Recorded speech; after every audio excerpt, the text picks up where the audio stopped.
Hey, Stoic warrior. Yes, I'm talking to you. The one who looks calm on the outside but wrestles storms in silence. The one who shows up every day with a smile, yet at night faces battles no one else can see. You've carried strength for too long, and now even your own mind feels like the enemy. There are two kinds of battles in life. The one against the world, and the one inside your head. And make no mistake, the second one is the deadliest. Because while external pain can cut you, it is your own thoughts that keep reopening the wound. You can be in a quiet room, safe and undisturbed, yet still be attacked by fear, regret, anger, or shame. Why? Because the battlefield is within. You've had days where everything around you looked fine, but inside your mind, chaos was winning. One small thought turned poisonous. I'm not enough. I always fail. They don't really care about me. Left unchecked, that single seed grows into a storm that consumes your identity. But here's the truth. Those thoughts are not you. You are the one observing them. And if you're the observer, you have the power to decide how long they stay. That is where Stoicism becomes a weapon. The ancient Stoics, Marcus Aurelius, Seneca, Epictetus, lived through wars, slavery, betrayal, exile. Yet they discovered something timeless. You cannot control the world, but you can always control your response to it. As Marcus Aurelius wrote in Meditations, you have power over your mind, not outside events. Realize this, and you will find strength. This video is not for someone who just wants 5 minutes of comfort. This is for the warrior who's ready to stop living under the weight of their own thoughts. For the one who's tired of that inner voice whispering, "You're not enough." In the next 7 principles, we'll break down the most brutal traps of negative thinking and how Stoic philosophy gives you the exact tools to crush them. Don't just watch this video, study it. Because if you truly want clarity, peace, and inner strength, every single truth we discuss will build upon the last. So before we begin, drop this affirmation in the comments. I am stronger than my negative thoughts. Like this video, share it with someone you care about, and subscribe if you're serious about inner growth. Now, let's begin. Let's destroy negative thoughts, one Stoic truth at a time. Here's the first truth every Stoic warrior must understand. You are not your thoughts. This might sound strange because since childhood, we've been conditioned to believe that our thoughts define us. But take a moment and reflect. How many random, bizarre, scary, or even shameful thoughts pass through your mind each day? If every one of them represented who you are, your identity would shift by the minute. That's not reality, that's confusion. Stoicism teaches us that the mind has 2 distinct parts: what happens and how we respond to it. Negative thoughts will always come. That's human. What matters is whether you let them dictate your actions and self-image. Epictetus once said, "It's not events themselves that disturb us, but the opinions we form about them." The same is true of your inner voice. A thought like, "I failed, I'm ugly, I'm worthless," only becomes suffering if you grant it authority. Otherwise, it's just noise. Think of thoughts as clouds moving across the sky. Some are light, some are dark, some carry storms, but none of them define the sky itself. You are the sky. Your thoughts are just passing clouds. They only linger if you cling to them. Here's a practical tool from the Stoics. When a disturbing thought appears, write it down like a judge analyzing a case. Ask, is this absolutely true? Where's the evidence? What would Marcus Aurelius say about this? Will it matter in 5 years? Often you'll see the thought has no weight. It just feels heavy in the moment. Another powerful technique is labeling. Instead of saying, "I'm a failure," you say, "I'm having the thought that I failed." That small shift creates distance. In that space you gain power. Because once you see your thoughts as suggestions instead of commands, you can choose which ones deserve attention and which ones to discard. So remember this, you are not your thoughts. You are the observer. And the observer always has the final word. Drop this affirmation in the comments. I am the master of my thoughts, not their prisoner. Here's the second Stoic truth. Stop arguing with reality. Every time you say, "This shouldn't have happened," "Life isn't fair," or "Why me?" you're not fighting the event itself. You're fighting the fact that it already exists.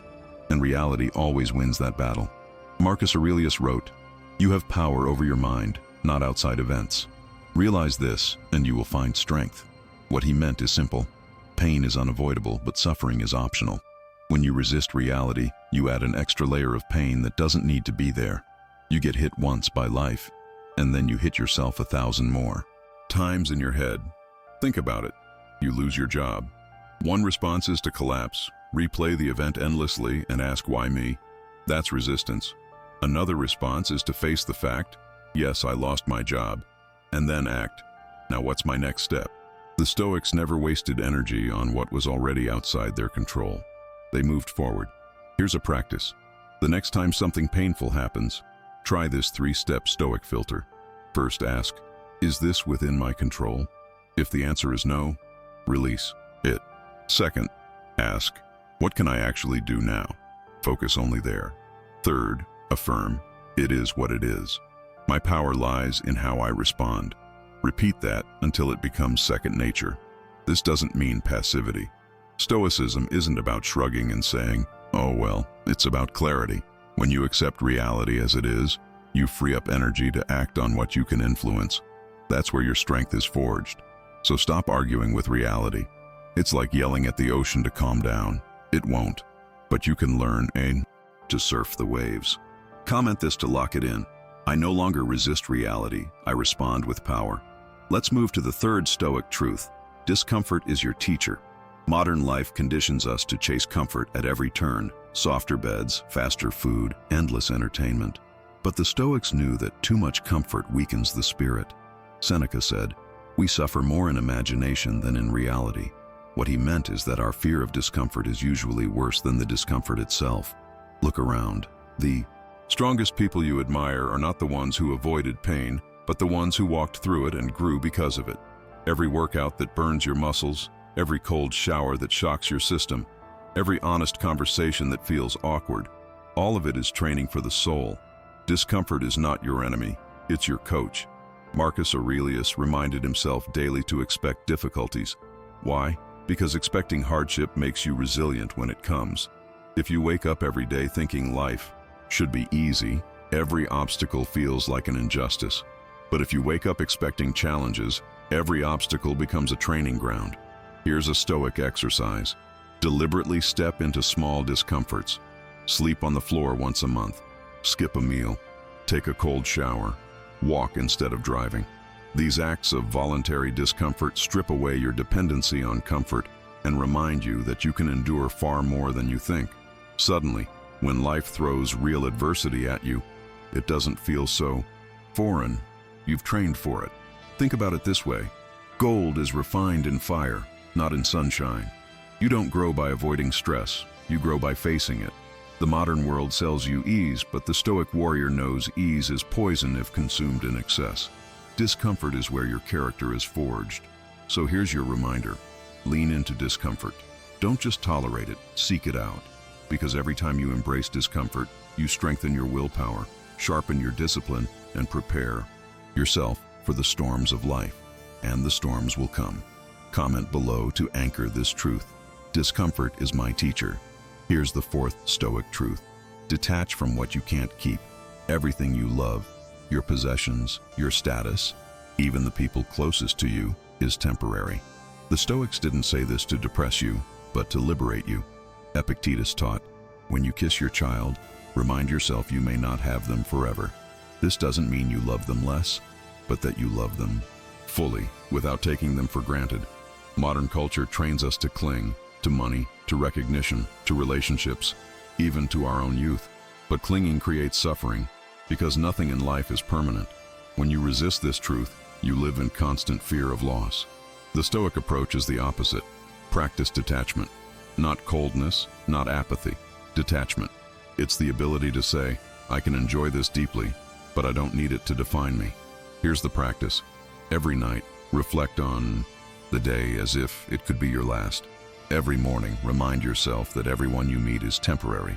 This isn't morbid, it's clarity. It turns ordinary moments into sacred ones.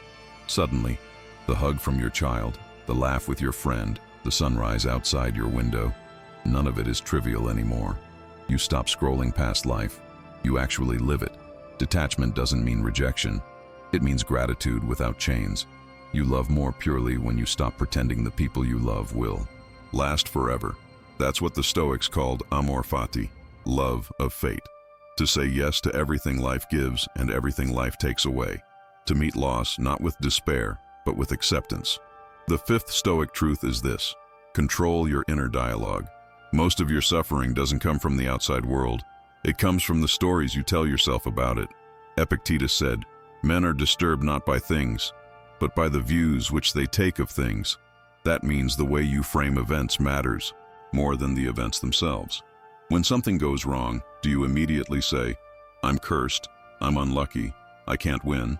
Or do you reframe it, "This is training, this is preparation, this is fuel"? Your words to yourself shape your reality.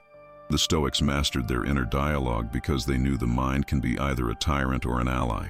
Here's the practice. Catch your self-talk in the moment. Replace "this is the end" with "this is the beginning." Replace "why me" with "try me." That's not fake positivity, it's strategic language. It shifts you from victimhood to responsibility. Think of your mind as a courtroom. Negative thoughts will always present evidence against you, but you get to be the judge. Will you accept every accusation, or will you demand better arguments? Control your inner dialogue, and you'll control the trajectory of your life. The sixth Stoic truth: live with virtue, not approval. The modern world traps you in a cycle of validation. Likes, followers, praise, from strangers who will forget your name tomorrow. But the Stoics measured life not by applause, but by virtue. Marcus Aurelius said, "If it is not right, do not do it. If it is not true, do not say it." That was his standard. Virtue means integrity, courage, justice, self-control, qualities that stand independent of public opinion. When you chase approval, you become a slave to the crowd. When you live by virtue, you become free. Approval can vanish in a second, but virtue is untouchable. It belongs to you alone. Here's the practice. Before every decision, ask one Stoic question. Is this honorable? Not, will they like me? Not, will I be rewarded? Just, is it honorable? That question alone can transform your life, because when you live aligned with virtue, you carry peace that no criticism can shake and no praise can inflate. Don't live for claps, live for character. When history forgets your name, your virtue will still echo in the lives you touched. The seventh Stoic truth: remember death, memento mori. This isn't morbid, it's liberating. Every moment is finite. Every opportunity has a shelf life. The Stoics didn't dwell in despair. They trained themselves to act decisively, to cherish each day, and to prioritize what truly matters. Marcus Aurelius wrote, "You could leave life right now. Let that determine what you do and say and think." When you remember death, trivial fears vanish. Criticism, envy, doubt, they shrink in the face of mortality. Life becomes sharper, more vivid, more urgent. You stop postponing courage, stop waiting for permission, and start living according to your principles. The Stoic warrior embraces mortality to ignite purpose. Here's the practice. At the start of each day, remind yourself, "I may not see tonight." Let that shape your actions. Call your loved ones. Speak your truth. Act with integrity. Don't waste energy on meaningless distractions. Let impermanence teach you focus, gratitude, and relentless clarity. Now, let's bring all 7 principles together. You are not your thoughts. Stop arguing with reality. Discomfort is your teacher. Detach from what you can't keep. Control your inner dialogue. Live with virtue, not approval. Remember death. Each principle is a weapon against negativity, a guide to inner peace, and a roadmap to mastery over yourself. Take a deep breath and realize this. Your mind is your battlefield, and Stoicism is your armor. Peace doesn't come from changing the world. It comes from mastering yourself. You don't need perfection. You don't need approval. You don't need certainty. You just need consistent practice. If this video helped you, do something intentional. Like it to help others find clarity. Comment your favorite Stoic principle or write your affirmation. My mind is my strongest weapon. Share with someone who needs guidance. Subscribe and continue this journey, because building a Stoic mind takes community and commitment. Remember, every day you practice these principles, you chip away at negativity, silence the chaos in your mind, and grow stronger than your fears. You are the observer. You are the warrior, and the Stoic path is your way forward.